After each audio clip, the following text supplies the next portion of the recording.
2023년 국가직 9급 나책형 해설 강의를 시작하도록 하겠습니다.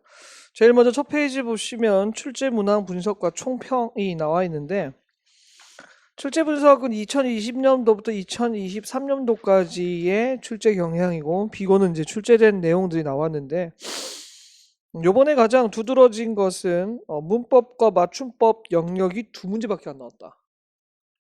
그래서 이게 이제 인역처의 출제 경향에 맞춘 것이냐에 대한 의문을 던져볼 수는 있습니다. 단순 암기 영역을 지향하겠다라는 뜻의 반영인가?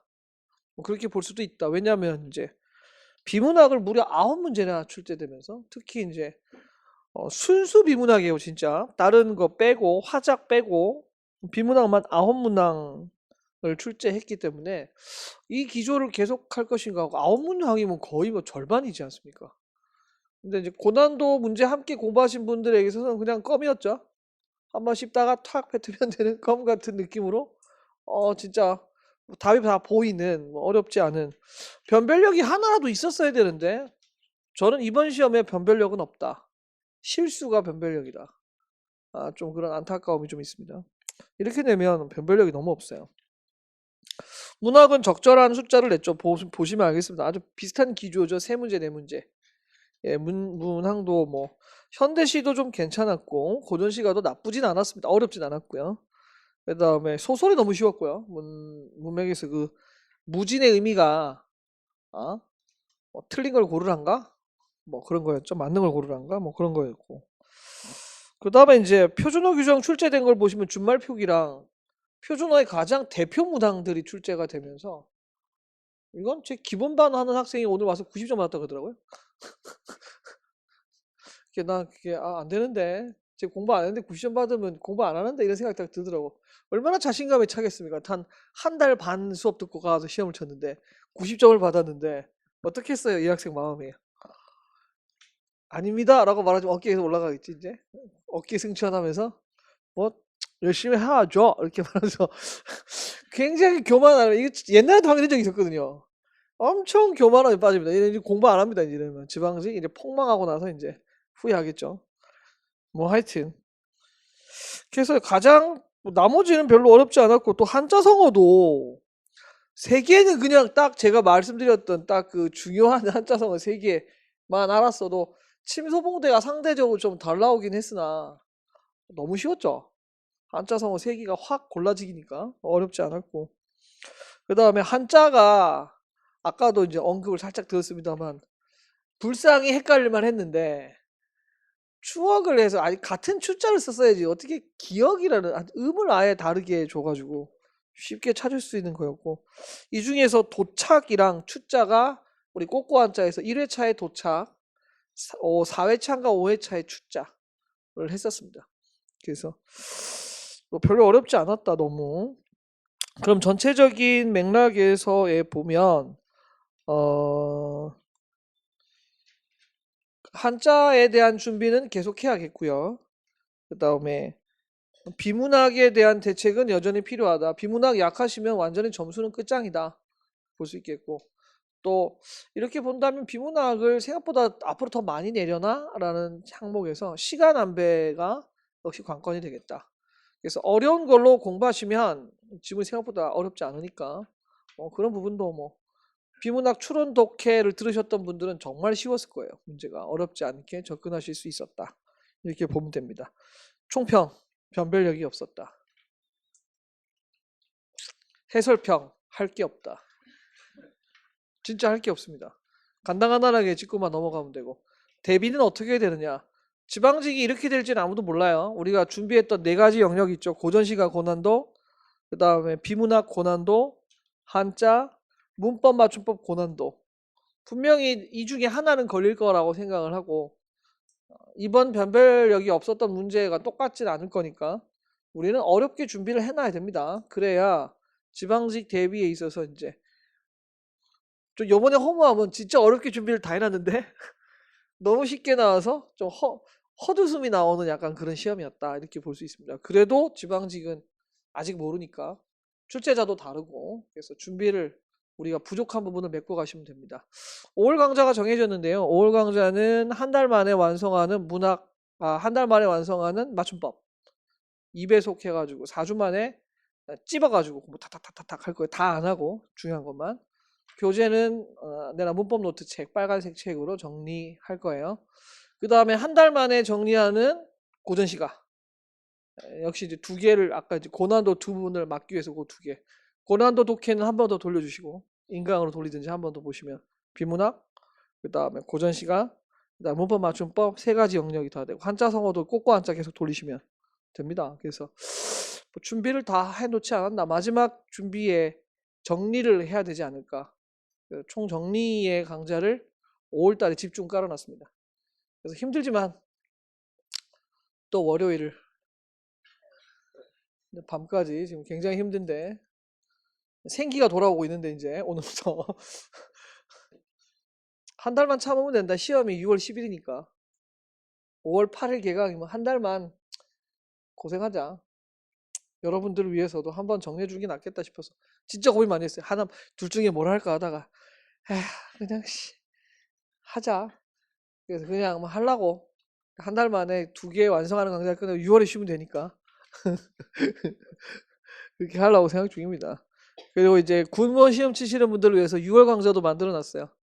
그래서 6월 시험 끝나자마자 모의고사 타이밍에는 군무원 미러닝 들어가고 군무원 시험 1회 기출 2회 모의고사 그렇게 해가지고 5주 완성으로 만들어 놓고 그 다음에 우리 문법 노트 하는 시간에 문진모 한 번 더 돌리고 문진모 3회씩 돌리면 역시 한 4회에서 6주인가 5주 나오거든요. 그럼 뭐 꽤 한 18번, 19번 정도 문제 풀 수 있으니까 그런 것도 괜찮을 것 같고 그래서 준비를 해놨으니까 필요하신 분들은 그렇게 수강해서 준비를 하시면 될 것 같습니다. 자 이제 문항을 하나하나 보죠. 별로 어렵지 않았으니까 이것도 우리 연습 진짜 많이 했죠. 조건에 맞는 글쓰기. 그래서 조건을 세분화해라. 얘를 A로, 얘를 B로, 얘를 C로 놓고 바다는 쓰레기 없는 날, 푸른 날 꿈꾸고 있다. 플라스틱은 독이다. 여기가 이제 비유가 있고요. 우리의 관심인데 생활 속 실천 방안도 없고 뭐도 없어요. 서리적 표현은 의문문이 있어야 돼요. 서리적 표현도 없죠. 우리가 버린 쓰레기는 어쩌고 저쩌고 요걸 이제 실천 방안이 나와 있고요. 근데 비유가 없지 않나요? 비유도 없고 서리도 없어. 일단 서리가 확실히 없어요. 3번은 여름만 되면 피서객들이 마구 버린 쓰레기로 바다가 몸살을 앓는다고 합니다. 서리적 표현이 여기 있고요. 서리적 표현 B였죠. 피서객들의 양심이 모래밭 위를 뒹굴고 있다. 요 부분도 이게 약간 은유법 같은 것일 수도 있고 요게 비유라고 보실 수 있겠고 여기 이제 되어 있죠. 그래서 얘 같은 경우에 이제 뭐 조건에 맞는 글쓰기를 찾아보면 조건들을 이제 잘 정해낼 수 있습니다. 4번에서 조금 볼 거는 뭐냐면 서류적 표현이 있고요. 그 다음에 여기 있잖아요. 산업 폐기물 관리 지침을 만들고 감독을 강화한다는 것이 뭐가 아니에요? 생활 속 실천 방해가 정부의 대책이니까 역시 될 수 없었다. 게다가 비유도 사실 여기 쓰레기 무덤이 된다에 비유를 있다고 친다면 비유가 있다고 친다면 뭐가 없다? 생활 속 실천 방안이 없다. 이거는 생활 속 실천 방안이 아니라 정부의 대책이니까 이걸 뭘 생활에서 실천하겠어요. 그런 문제였다. 정답 3번 하시면 되겠고 화법 한 문제 말하기 방식에서 늘 무는 진짜 어렵지 않았죠. 백 팀장은 그냥 올리자 반대한다. 이 사람은 팀장님 말을 약간 인용하면서 아무한하게 해주고 그러나 이제 한번 사람들이 의견을 좀 물어야 되지 않겠나 이런 식으로 얘기를 하죠. 유대감 드러내는 표현이 어디 있습니까? 여기 그냥 올리자 이거밖에 없는데 그쵸? 유대감 드러내는 표현이 사용되지 않았다. 바로 1번 하시면 되죠. 제안에 반대하는 이유를 명시적으로 밝히고 있다. 부담스럽다. 비교될 것 같다. 뭐 다 나와 있고요. 팀장 취지의 발언에 공감하면서 체면을 세워주고 있죠. 여기서도 앞에서 보면 팀장님 말씀대로 좋다고 생각한다라고 말했지만 다른 의견을 통해서 의견을 간접적으로 잘 드러내고 있다 보시면 돼요. 이거 안 어려웠고요. 3번. 저는 이거 제가 수업 시간에 송고추 설명하면서 이게 세추다. 여기에 들어가면 밀추고 세금이 들어가면 이게 송고추다. 이렇게 얘기하면서 여기에 입추를 쓰게 되면 이게 송곳을 세우다. 송곳을 세울 만한 작은 공간도 없을 정도로 사람이 붐빈다. 이렇게 말씀을 드렸던 게 바로 이게 입추의 여지가 없다. 입추가 이거죠. 그래서 홍역을 치렀다라는 어려움을 겪었다. 잔뼈가 굵었다. 익숙하다. 돌아갈 수 있는 방법이 없다가 아니죠. 송곳 끝도 세울 수 없을 정도란 뜻으로서 많은 사람이 들었다. 딱 정확하게. 그러니까 수업에 그때 그 수업이 아니더라도 이제 제가 한자 성어 하면서 이걸 했었어요. 기본반에서도 해줬고 추 얘기하면서 이제 해줬을 때 입추 얘기가 있었죠. 너무 쉬워가지고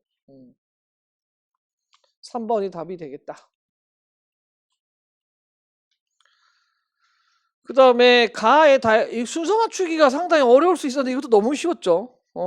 그래서 가에 보면 기업들이 고객이 판촉 활동에 어떻게 반응하고 어떻게 행동하고 어떤 태도 보이는지에 대해서 많은 돈을 투자해 마케팅 조사를 했었고요. 나의 그런 이걸 상황으로 볼 거냐, 그리고 궁금증과 답답함을 해결할 수 있었다. 뭐 여기서 그다음에 이제 다에 보면 그런데 그런 노력과 그런 상황 중에서 이건 많은 돈을 투자해 마케팅 조사는 그런 노력에 해당하죠. 그러니까 그런 노력이 가에 언급되어 있으니까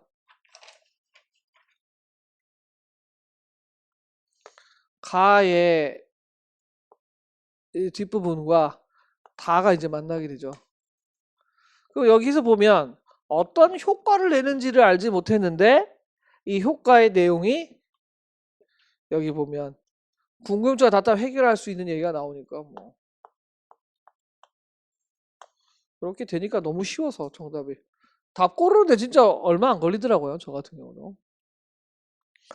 소설의 무진이 뭐냐, 이제 무진에 적절하지 않은 게 뭐냐라고 했는데 뭐 예를 들면 바다가 가까이 있으니까 항구로 발전할 수도 있었을 텐데 근데 이제 그럴 조건이 되어 있는 것이 아니다. 수심이 얕은 데다가 그런 얕은 바다를 몇백 리 밖으로 나가야만 비로소 수평선이 보이는 진짜 바다다. 이런 부분. 그러니까 농촌이 있느냐? 아니다. 이렇다 할 평야가 없다.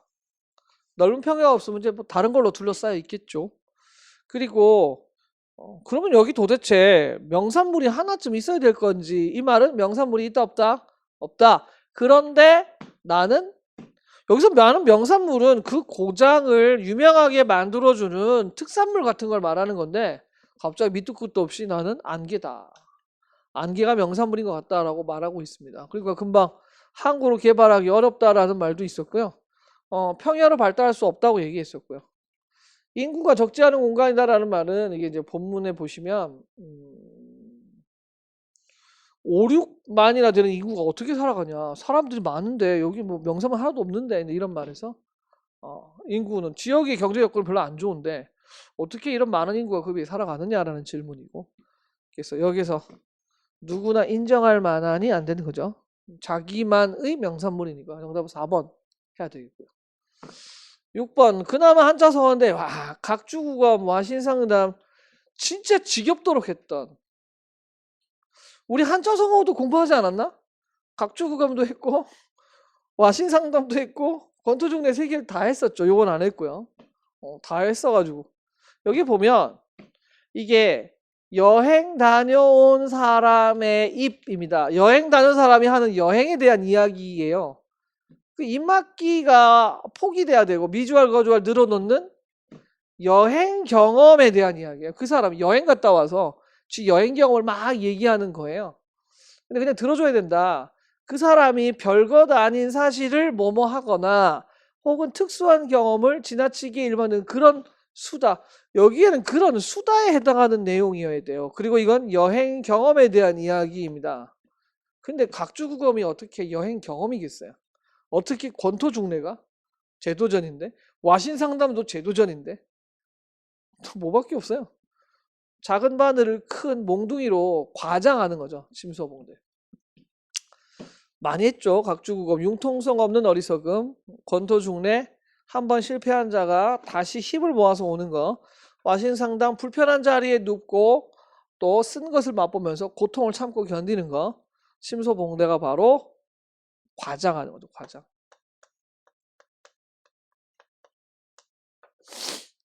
정답 4번이라고 하시면 되겠습니다.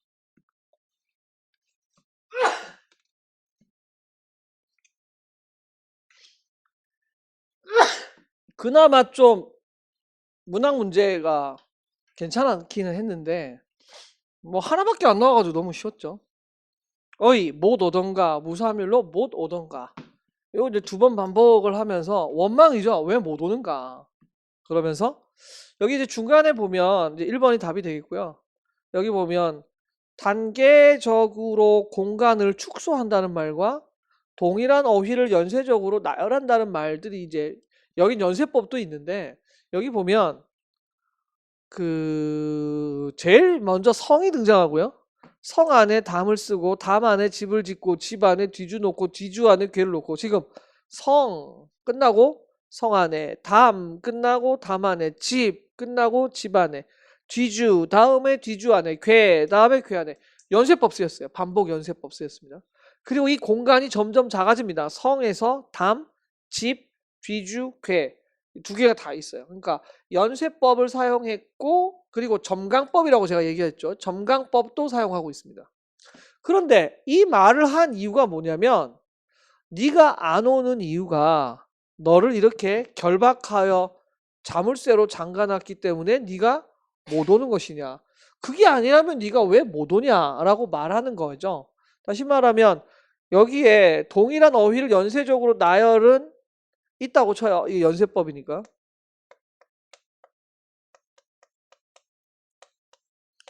연쇄법은 있으나 감정의 기복이 표현되어 있지 않죠. 단계적으로 공간을 축소하는 얘기는 있지만 희망이 없죠. 사실은 희망과 이런 얘기가 아니라 원망이죠. 원망. 응? 감정의 기복이 아니라 원망이에요. 원망. 왜? 도대체 왜 안 오는 거냐? 어? 안 오는 이유가 뭐냐?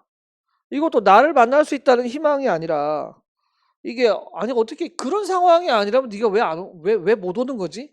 라고 말하면서 이것도 이제 의구심과 그러니까 이 전체적으로 봤을 때 이 시는 의구심과 원망이에요. 이런 상황이 아니라면 네가 날 보러 와야 하는 거 아니냐 이고요. 여기에 이제 날짜 수가 등장하는데 날짜 수가 여기에 한 달, 30날이 나와요. 이제 날짜 수가 나오는데 이게 뭐가 아니에요? 한 달은 30일이잖아요. 이게 어디 대조가 있어요? 한 달을 그냥 센 거지 30일. 나에게 올 하루가 없더냐. 한 달 그 30일 동안 헤어진 기간이 길다는 걸 강조하는 게 아니라 대조도 없고요. 네가 나에게 헤어진 날이 길다는 것을 강조한다? 헤어진 날이 길다는 것을 강조는 좀 애매하고요.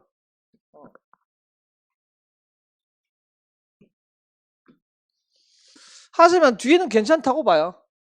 한 달 30일을 굳이 그렇게 풀어 설명한 거는 강조점이라고 볼 수 있는데 뭐가 없어요? 대조는 없어요. 한 달 30일이 어떻게 대조해요? 한 달 세니까 30일인데 대조는 없었다.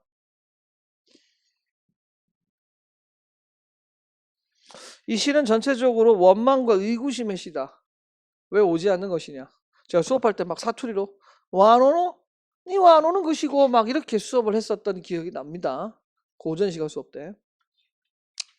맞는 건 1번밖에 없다.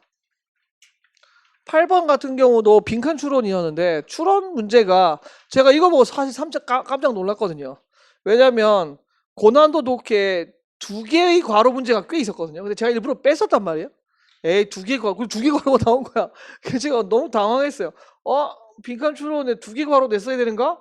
라고 생각했는데 읽어보고선 뭐야 이렇게 수준이 너무 낮아가지고 여기 보면 우리가 뭐에 없는 외국어 음성을 발음하기 어려운 이유가 앞에 있죠. 발음 능력을 습득하면 음성기관의 움직임은 자동화되어서 의식하지 않기 때문에 의식하지 않으면 무의식적이니까 자동화, 무의식 두 개가 포인트죠.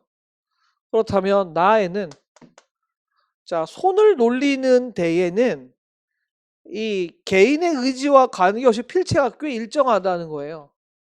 그럼 이게 결국 뭐에 가깝다는 거죠? 자동화에 가깝다는 얘기가 되겠죠. 그러니까 앞에는 음성기관의 움직임이 뭐의 음성이 자동화되는 여기에 이제 들어가야 되고요. 무의식적으로 발음되는 게 아니고 또 유아기에 수행하는 훈련 얘기가 언급이 안 돼 있잖아요. 무의식적이고 자동적인 면이 있었어야 되는 거예요. 두 개 합치면 뭐 답은 1번.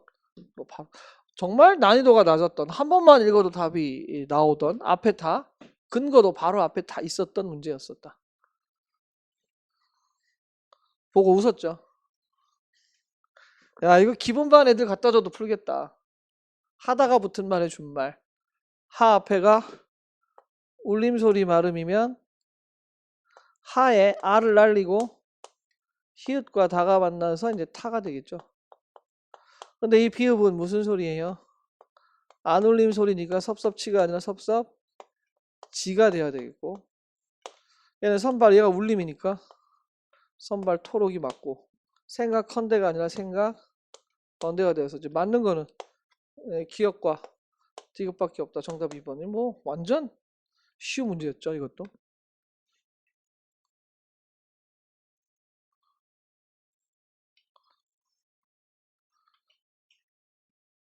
이를 도자에 붙을 착자 요게 우리가 꼬꼬한자 1회차에서 착이라는 글자에 올려드렸었습니다.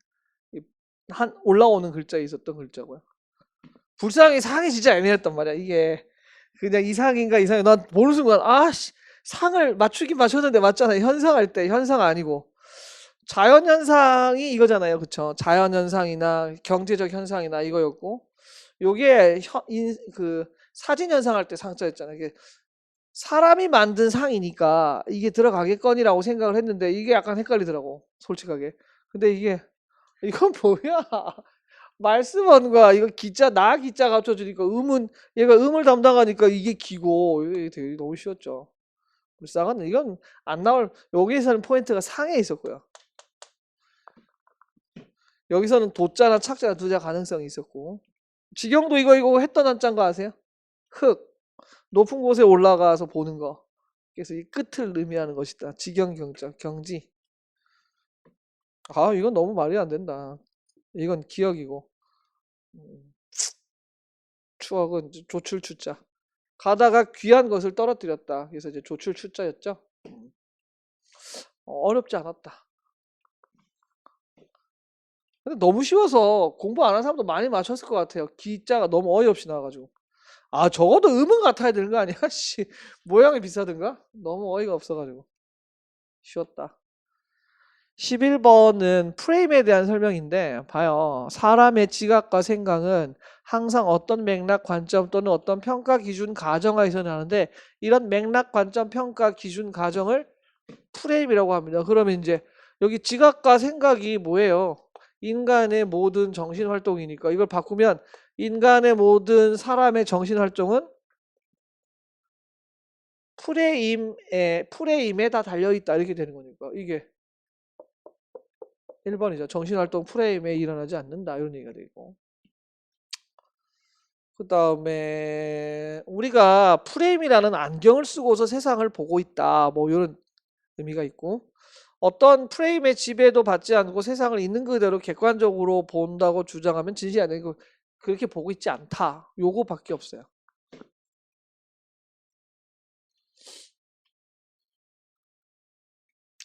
프레임은 인간의 정신활동에 영향을 미치는 어떤 맥락이나 평가 기준이고 그 다음에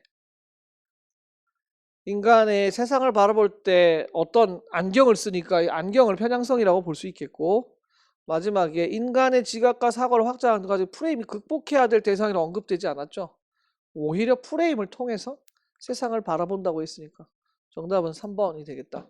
되게 어렵지 않았고 12번도요. 이 두 가지 관점인데 보잉에서는 조종사가 항공기를 통제할 수 있는 전권을 가지지만 에어버스에서는 컴퓨터가 조종사의 조작을 감시하고 제한합니다. 이것은 인간을 바라보는 서로 다른 관점에서 비롯된 것인데 윌리엄 보잉은 시스템은 불안정하고 완벽하지 않기 때문에 컴퓨터가 조종사의 판단보다 우선시 되지 않는다. 뭘 중요시하는 거예요? 사람을 더 중요시하는 거고. 얘는 에어버스는 인간은 실수할 수 있는 존재니까 이 신념이니까 이 두 가지죠. 컴퓨터가 모니터링 해야 된다. 둘이 다른 거예요. 보잉은 시스템이 불안정하고 완벽하지 않다. 에어버스는 인간이 완전하지 않다. 두 입장이니까. 보잉은 시스템의 불안전성을, 에어버스는 인간의 실수를 가능성을 고려해서 다 1번밖에 바로 그냥 나오는 문제였습니다.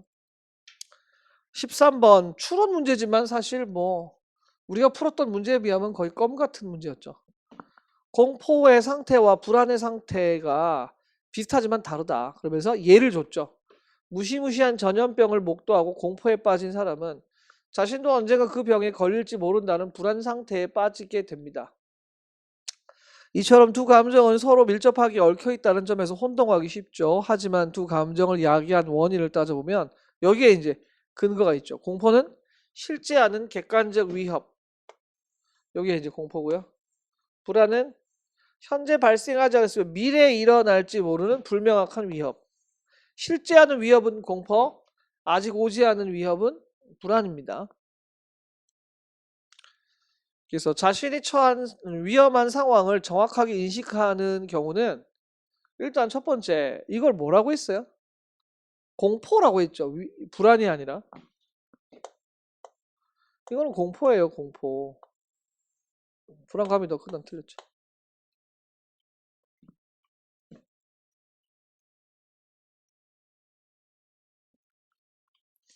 전기, 가스 사고가 날까 두려워. 이거는 미래의 일어날 수도 있는 상황이니까 이게 이제 불안이죠. 시험에 불합격할 수 있다는 생각. 이것도 미래. 공포감에 빠져 있는 게 아니라 불안감에 빠져 있는 것이고. 과거에 큰 교통사고를 경험한 사람은 공포감은 크지만 불안감은 작다인데 다른 분의 해설을 봤는데 좀 마음에 안 들던데. 저는 보세요. 교통사고를 경험했으면 공포 크죠? 공포 크잖아요. 자기가 해봤으니까. 근데 불안도 크죠? 근데 뭐하고 비교가 없어요? 공포감과 불안감에 지금 이 글 어디에도 불안감과 공포의 비교가 없어요. 저는 이렇게 생각해요. 경험을 했기 때문에 공포를 안다. 그 사람은 나중에 일어날 교통사고를 두려워하니까 불안감이다 이렇게 얘기했는데 아니 경험을 해봤잖아요. 트라우마가 있으니까 공포가 있죠. 그리고 아직 일어나지 않은 사고도 불안하죠. 그러니까 공포와 불안감이 둘 다 있는 건데 이 둘의 비교는 없다고 봐야죠. 그러니까 사실은 이거 비교하고 있는 것은 틀렸다. 저는 그렇게 일단 봤어요. 뭐 여하튼 간에 확실한 건 2번이 정답이 되겠습니다. 그나마 요 문제가 조금 그렇죠. 14번.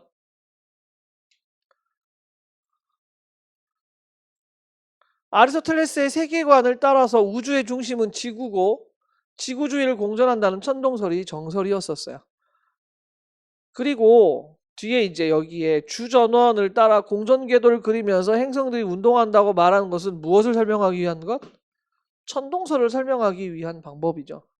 끼워 맞춘 거죠. 끼워 맞춘 거. 그러다가 코페르니쿠스가 나오면서 천체 중심에 지구 대신 태양을 놓고 지구가 태양 주위를 공전한다고 주장하면서 태양을 우주의 중심으로 뒀느냐? 그게 지동설이고 지구를 우주의 중심에 놓으면 그게 천동설이 되는 거겠죠. 그래서 이 지동설은 수학적으로 더 단순한 해설이 가능했다.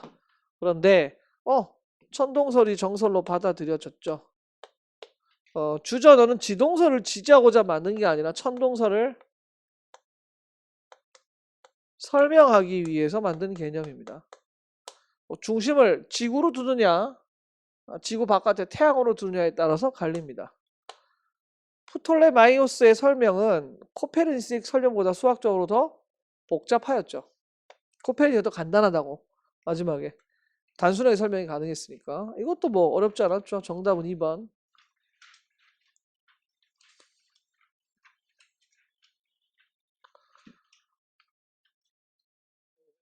수컷을 이루는 접두사는 수로 통일하되 스스로 적는 건 몇 개가 있다? 양, 염소, 쥐. 그러니까 이제 얘가 순염소가 돼야 되겠죠. 위아래 구별이 있으면 위나 윗, 구별이 없으면 웃을 쓴다 해서 위아래 구별이 있으니까 위, 윗, 뒷말의 첫 소리가 거센 소리니까 시옷을 못 쓰죠. 위층 적어야 되죠. 이건 진짜 많이 했다. 아지랭이 아니고 아지랑이. 네, 냄비. 이거 뭐 거의 대표 선수라고 말했던 대표 선수들이 그냥 나왔어요. 의례 아니고 의례가 맞고. 케케묵다도 모음이 단순한 형태가 표준어인 경우에 등장하는 의례와 케케묵다. 정답이 4번이 되겠다. 진짜 문법 문제가 난이도가 다 하였어요. 하. 못 푸시면 진짜 부끄러워해야 될 문제예요. 이제 실수를 막아야 한다가 관건이에요. 이렇게 쉬운 문제가 나왔을 경우는 제가 볼 때 90점이 그렇게 잘한 점수가 아니야. 이제는 평균 점수가 될 거예요. 90점이 90점 밑으로 떨어지면 떨어졌다 봐야 되는 약간 그런 느낌이야. 좀 잘했다가 100점일걸요? 진짜 100점 95도 뭐 한두 명 있고. 아니 지금 한 달밖에 안 된 애가 90점 받았다니까요. 생각을 해봐요. 지금 이게 우리가 지금 기본 반진도 여기까지 다 끝났단 말이에요. 띄어쓰기 하고 있단 말이에요. 다 맞춘 거지 지금. 문법이 가장 까다로울 수 있는데 여러분과 그 초보의 차이점이 문법 맞춤법이거든요. 사실. 또 그 차이가 별로 안 나면 뭐 점수가 변별력이 없다고 봐야죠. 다른 과목은 어땠어요? 어려운 과목이 있었어? 한국사? 한국사가 좀 어려웠어? 이건 뭐 어떻게 뽑으려 그러나? 약간 국가직 그 면접에서 많이 뽑으려나? 면접 점수를 올린 건가? 약간 그런 의심이 들 정도로. 뭐 어떻게 하려고 그러는 거지? 그냥 저 보면서 어떻게 하려는 거야? 약간 이런 생각이 들더라고요. 동점자가 많이 나올 낀데 이러면 어떻게 하려고 그러지? 그냥 그런 생각이 들었어요. 실수하면 망한다. 진짜. 아 이것도 너무 난 이거 와 아니 이 정독 둘 다 정독인데 소리는 같지만 뜻이 다르다. 맞네. 고치면 안 되지. 이와 같은 자세히 읽는 정독은 여기 모든 단어에 눈을 마주치면서 제대로 인식하는 게 정독이지 바를 정은 아니잖아요. 그러니까 이거 뭐 아니 정교하고 빠르게 읽는 거 정교가 먼저 오고 정교할 정자는 우리 이거 배웠던 거죠. 쌀미가 앞에 있는 거 정교할 정자고 난 그런 생각을 했긴 했다마는 난 빠르게 읽는 게 뒤에 있으니까 이게 아니고 빠를 정이 되겠죠. 수정하는 게 맞겠죠. 그러니까 이제 3번밖에 없고 정독이 빠진 속독은 빼먹고 있는 습관. 이게 속독이 빠진 정독이 아니라 정독이 빠진 속독이죠. 이거 하 분명히 이게 어려운 애들이 있는데 왜 이런 쉬운 문제를 냈을까라는 생각이 들 정도로 이 문제는 사실 이런 문제가 좀 드물거든요. 창작 문제인데 창작이 이게 너무 쉬운데 그런 생각했어요. 그나마 문학이 약간 균형을 좀 잡았다. 저는 17번 진짜 어렵게 냈더라면 선지를 이걸로 바꿨어야 됐어. 역설법이 사용되었다. 그럼 역설법이 사용되었다가 O일까요? X일까요? O입니다. 그 역설법 찾아내기 반어법은 너무 쉬웠거든. 반어법은 이렇게 해보면 반어법이 없어. 오히려 역설법 찾기 어려웠을 것 같아요. 제가 볼 때는 역설법을 냈어야 되지 않나. 막바지 떼약 뼛속에 한창 매미 울음은 처음 등장하는 게 이제 매미 울음이에요. 이건 이제 청각적 심상이죠. 한여름 무더위를 그 절정까지 올려놓고 이제 매미 울음소리가 엄청 여름을 쫙 이렇게 하다가 갑자기 지금 어떻게 됐어요? 절정까지 올려놨다가 소리가 갑자기 나지 않아요. 계절이 지금 어떻게 바뀐 거예요? 여름에서 이제 가을로 옮겨가는 과정인 거죠. 계절 변화를 이 매미 소리의 사라짐을 통해 표현했어요. 지금은 아무 기척도 없이 정적의 소리인 듯 쟁쟁쟁 봐요. 지금 조용, 아무도 기척이 없다를 뭐라고 표현했어요? 정적의 소리예요. 정적은 소리가 나지 않은 소리가. 이게 바로 무슨 법? 이게 역설법이었다. 이 문제는 오히려 반어법이 아니라 역설법으로 내고 다른 걸 틀리게 만드는 것이 더 어렵지 않았을까? 역설법을 찾을 수 있었겠느냐? 전 역설법이 더 어려웠을 것 같은데. 이 부분은 역설법 찾기 좀 더 어려웠을 것 같아요. 천지가 아는 별이별 희한한 그늘의 소리에 멍청이 빨려들게 한다. 화자는 갑작스레 다가온 가을을 맞이하고 있다. 갑작스러운 계절의 변화를 마주하고 있습니다. 그러면서 갑자기 어디에 차가 나냐면 사랑도 이와 같은가. 소나기처럼 숨이 차게 정수리부터 목물로 들이붓더니 막 소나기가 막 오더니 자연이 맑은 구름만 눈이 부시게 하늘 위에 펼쳐져 있는 변덕스러운 날씨처럼 사랑 역시 그렇게 하루아침에 사라져 버리게 되었다. 사랑이라는 것이 이렇게 아무것도 아닌 것처럼 변하는 그런 속성을 가지고 있다. 사랑해보고 이별해보면 이런 느낌이 있죠. 그렇게 뜨겁게 사랑했는데 이별하고 나면 정말 아무것도 아닌 일이 되어버릴 때 어떻게 이렇게 변덕스러운가 이런 연급을 할 수가 있겠죠. 요새는 결혼이 너무 좀 아무것도 아닌 것처럼 돼가지고 이게 저 때부터 일어난 것 같아요. 제 동기들이 이혼을 많이 했거든요. 제가 띠를 말하면 나이를 유추할 수 있을까봐 띠는 말 안 하고 저희 띠가 좀 드센지 모르겠는데 또 드세다니까 또 생각할 거야 또. 하여튼 이혼을 많이 했어요. 같이 동기 모임하면 막 세네 명이 막 이혼해 있으니까 5명 중 세네 명이면 2명만 가정이 있고 3명은 이혼했잖아요. 대화가 안 돼요.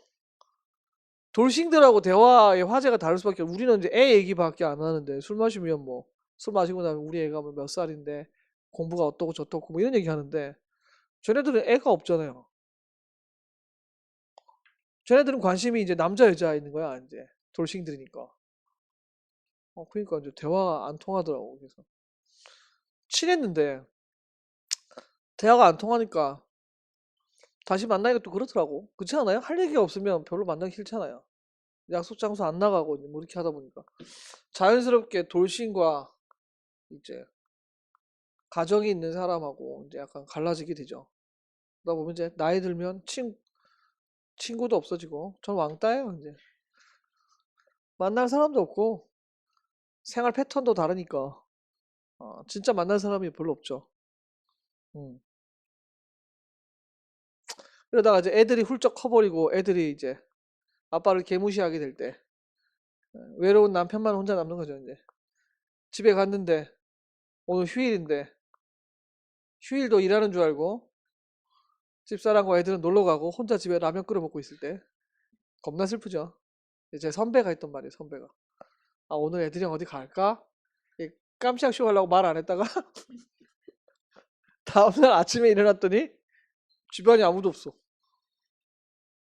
전화해봤더니 이미 놀러 간 거야. 자기만 놔두고. 그것도 해외로. 형이 엄청 슬퍼하더라고요. 나는 돈 벌어주는 기계 같다. 뭐 약간 이런 얘기. 전 아직까지 그렇진 않습니다. 저를 데리고 가려고 하니까 계속 고맙죠. 아직은. 네, 아마 큰 애가 이제 약간 고1이거든요. 얘가 같이 안 갈라 해. 슬슬. 친구들끼리 놀라 하고. 잘 버텼다. 아직까지는 고등학생인데. 제가 물어봤죠. 너 엄마 아빠랑 여행 가면 같이 갈 거야? 그랬더니 어디 가느냐에 따라 다르지 이러더라고. 야, 여기 진짜 제주도 가면 갈 거야. 그러니까 제주도는 갈 만하지 이러더라고. 그럼 너 놔두고 해외여행 갈 거다. 해외여행 무조건 따라가야지 이러더라고. 참네. 슬프죠? 사랑 얘기가 더 빠졌어요. 갑작스럽게 변화한 자연현상을 청각과 시각, 매미 울음소리랑 맑게 갠 하늘을 통해서 보여줍니다. 네, 청각적 의미와 시각적 의미를 잘 활용했고요. 소나기가 그치고 맑은 구름이 펼쳐진 것을 통해 사랑이 그렇게 급작스럽게 변하는구나라는 얘기를 하고 있어요. 하지만 이 매미 울음소리가 절정에 이르렀다가 사라진 직후의 상황까지 맞는데 뭐가 아니다? 이게 아니라 뭐라고 해야 된다? 역설법이다. 반어법과 역설법. 근데 제가 볼 때는 이게 반어법이 아닌 건 쉬운데 역설법을 발견하기가 더 어렵지 않았을까? 오히려 선지를 약간 조정하는 게 더 맞지 않았을까라는 생각을 좀 해봤어요. 이 작품은 사실 작년에 모의고사에 풀었고 지방직에 나올 작품이었는데 준비된 작품이었는데 이게 먼저 나왔어요. 근데 뭐 쉬워가지고 뭐 원망은 없어요. 어렵게 나왔으면 내가 너무 아까웠을 건데 쉬워가지고 와 이게 역설법에서 사람들한테 와 내가 이거 낼 거였는데 이렇게 말했을 건데 작품을 바꿔야 될 것 같아. 이미 나왔기 때문에. 18번 루카치는 그리스 세계를 총체성 개념으로 이걸 기준으로 삼아 세 시대로 구분했습니다. 기준 그때 다른 게 아니라 같은 기준이에요. 총체성이라는 개념으로 세 시대를 구분합니다. 그러니까 다른 기준이 아니라 같은 기준, 총체성 기준이니까 3번 날아가고요. 그 다음에 이제 계몽사상 나오고 플라톤의 이데아, 그 다음 에우리피데스의 비극과 오디세이아 이제 이런 얘기가 나오죠. 그럼 이제 쭉 읽다 보면 오디세이아가 나와요. 오디세이아에서는 신과 인간의 세계가 하나로 얽혀 있습니다. 그리고 이제 첫째 시대가 서사시의 시대고 둘째 시대가 비극의 시대인데 에우리피데스의 비극에서는 총체성이 흔들려서 신과 인간의 세계가 분리됩니다. 자, 인간의 결합 정도가 에우리피데스의 비극, 오디세이아는 신과 높죠. 분리가 되고 얘는 얽혀 있고 하나로 되어 있고 얘는 분리됐으니까 요것도 이제 해결이 됐고요. 3, 4번 해결이 됐고 1, 2번이 남았습니다. 자, 이 비극의 시대이고요. 그 다음에 완전히 신탁이라는 통로로 이어져 있습니다. 그 다음에 플라톤이 나왔죠. 플라톤 철학의 시대 계몽된 세계. 신탁 신뢰할 수 없어. 그래서 완전히 분리됐고 이데아라는 추상성의 세계로 바뀌었다라는 걸 통해서 플라톤의 이데아는 신탁이 사라진 시대의 비극적 세계를 신탁이 사라지긴 했어요. 근데 비극적 세계를 표현한 건 이게 아니라 어디예요? 두 번째 시대죠. 그러니까 요건째. 아니게 되겠고. 자, 그 다음에 이제 계몽사상은 서사시의 시대에서 철학의 시대로 전하는 계몽사상이 여기에 나온단 말이에요. 계몽이. 얘는 앞시대가 뭐였어요? 비극의 시대에서 철학의 시대로의 전환이지 서사시의 시대에서는 아니에요. 건너뛰어야 되니까 아니죠. 그쵸? 그래서 답은 4번밖에 없다. 19번 다음 글의 내용과 부합하지 않는 것은 몽유록인데요. 꿈을 꾼 인물의 몽유자의 역할에 따라서 몽유록을 참여형과 방관자형으로 구분할 수 있다고 했습니다. 금방 몽유록의 유형을 나누는데 참여하는지 참여하지 않는지 그럼 여기에 이제 금방 설명이 참여자형이냐 방관자형이냐. 그래서 여기 보면 참여자형에서는 모임들의 초대를 받고 토론과 시연에 직접 참여하는데 방관자형은 엿볼고 참여하지 않죠. 그런 면에서 네 참여하지 않는지에 따라서 1번을 나눌 수 있습니다. 자, 그 다음에 참여자형, 몽유자가 꿈속 현실 비판하는 경우는 참여자형에 해당이 되겠죠. 4번에서 구경관 역할을 하는 몽유록이에요. 자, 그 다음에 16, 17세기에 창작되었던 몽유록에는 참여자형이 많은데 참여자형에서는 몽유자와 꿈속 인물들이 동질적인 이념을 공유하고 현실은 고통스러운 문제에 대해 의견을 나누며 비판적 목소리를 냅니다. 그러나 주로 이제 이 두 17세기 이후에 창작된 방관자형에서는 몽유자가 꿈속 인물들과 함께 현실을 비판하는 것이 아니라 구경꾼의 위치에 서 있다고 했는데 비판하는 경향이 강하게 나타나서 틀렸죠. 정답이 2번이 되겠고요. 그 다음에 통속적이고 허구적 성격이 강하다는 뒤에 나오죠. 이게 통속적이고 허구적인 성격이 강한 게 구경꾼의 위치에 있기 때문이다 라고 말하고 있기 때문에 이것도 진짜 어렵지 않게 답을 2번으로 해낼 수 있습니다. 그러니까 비문학이 많았을 뿐 어렵진 않아가지고 고난도로 준비하셨던 분들은 진짜 쉽게 빨리빨리 답을 찾아내실 수 있었다. 메타버스는 가상세계와 현실세계가 융합된 플랫폼으로 이용자들에게 새로운 경제사회 문화적 경험을 제공하는 데 목적을 두는 반면 디지털 트윈은 똑같이 복제하고 실시간으로 서로 반응할 수 있도록 해서 상황 예측하도록 만드는 것입니다. 이렇게 본다면 여기 새로운 문화적 경험을 제공하는 데 목적이 있는 건 디지털 트윈이 아니라 디지털 버스죠. 메타버스죠. 메타버스. 디지털 버스가 아니라 메타버스죠. 메타버스. 그 다음에 이 메타 트윈이었나? 얘는 사전에 위험 요소를 제거하고 수익 모델의 효율성을 높이는데 작용하게 되어 있고 얘는 훨씬 비용도 적게 든다고 언급이 되어 있습니다. 그런데 고용률은 본문에 언급이 안 되어 있죠. 알 수 없다고. 경제성이 낮다가 경제성이 오히려 비용이 적게 드니까 높다고. 디지털 트윈이 아니라 메타버스고. 위험 요소를 찾아내고 방지하는 게 이 트윈의 목표였죠. 정답은 3번입니다. 여러분 보시면 알겠지만 그냥 비문학이 맞네지 의미 있는 문제는 별로 없었어요. 뭔가 주목해야 될 문제조차 없었다. 도대체 이 문제를 왜 낸 것인가? 알 수 없는. 다른 과목에서 변별력이 있었는지 모르겠는데 실망을 좀 했고요. 하지만 이 시험을 보고서 지방직을 속단하기엔 이르다. 여기에 너무 안주하시면 안 되겠어요. 점수 잘 받았다고 다 잘 받았어요. 그러니까 이걸 갖고 판단하시면 안 되고 만약을 대비하는 것들이 필요하다. 그래서 우리는 이제 준비를 할 수밖에 없어요. 어렵게 나올 영역이 뭐가 될지 모르니까 그걸 대비하는 것이 훨씬 중요하다. 이렇게 얘기하실 수 있는. 하던 걸 계속 하시면 돼요. 제가 지방직에는 이제 두 문제가 어려울 걸 예상해서 요번 회차 말고 내일 거 말고 다음 회차부터 두 문제씩 계속 고난도 문제를 실을 거예요.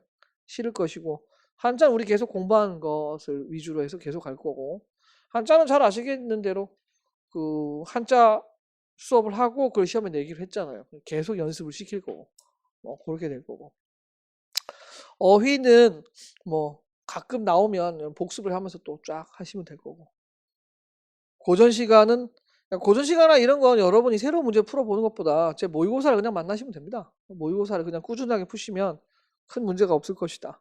나머지 보충은 5월달 새로 들어가는 강좌로 마지막 정리하고 가시면 되고 그렇게 하시면 될 것 같습니다. 새로운 것은 없었다. 주목할 만한 문제도 없었다. 우리에겐 힘들지만 어떤 영역이 나올까를 그냥 예상하면서 하나라도 나왔으면 그걸 배제할 텐데 요거 배제하고 요것만 봅시다 이렇게 했을 텐데 하나도 안 나왔기 때문에 그대로 네 가지를 다 준비를 해야 된다. 뭐 이렇게 얘기가 되겠습니다. 자 이렇게 해서 9까지 9급을 마무리를 짓겠고요.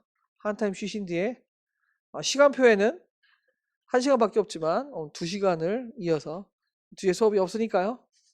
마음 편하게 꼬꼬 한자를 계속 하겠습니다. 자 9까지 해설 강은 여기까지 하도록 하겠습니다. 수고 많으셨습니다.